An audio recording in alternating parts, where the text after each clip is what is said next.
Have you ever wondered how global trade and tariffs can affect countries? Recently, US President Donald Trump announced a significant move. Any country doing business with Iran will face a whopping 25% tariff when trading with the United States.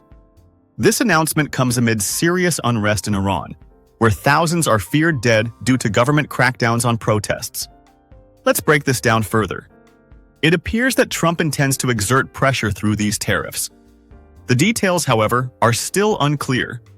In a post on Truth Social, Trump emphasized that this order is effective immediately and is final and conclusive, but he did not provide clarity on how it would be implemented. Now, which countries trade with Iran? Over 100 countries engage in trade with Iran. China stands as the largest partner, buying over $14 billion worth of goods annually. Iraq follows closely behind, with $10.5 billion in imports from Iran. Turkey and the UAE are also significant trade partners. Notably, Iranian exports, primarily fuel-related, saw a surge to Turkey in the last year. On the flip side, Iran relies heavily on imports, particularly food staples. Approximately one-third of its imports consist of corn, rice, and soybean. Interestingly, gold is Iran's largest import, totaling $6.7 billion in the past year. What about the specifics of the tariff? Trump has not detailed how exactly this 25% tariff will operate. Will it apply to all countries that trade with Iran or only to the largest partners? Can it be combined with existing tariffs, which hover around an average of 30.8% for many imports? This uncertainty leaves much to be clarified. Also, consider the impact on US-China relations.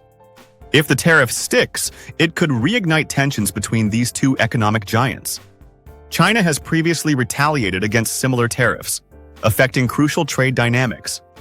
Furthermore, Iran's economy is at a critical juncture. Years of mismanagement and sanctions have crippled it. Despite its vast oil reserves, many citizens struggle to afford basic necessities. The current inflation rate is alarming, reaching 48.4%. In summary, the introduction of a 25% tariff on countries trading with Iran carries profound implications for global trade dynamics. While the intentions behind this move may seem clear, the broader consequences remain uncertain. Will this lead to economic pressure on Iran, or will it trigger further complications in US trade relations, especially with China? Stay informed on these complex international relations, and let's continue to explore the intricate connections between trade, tariffs, and global economies. For more updates on this situation, subscribe to our channel and stay tuned.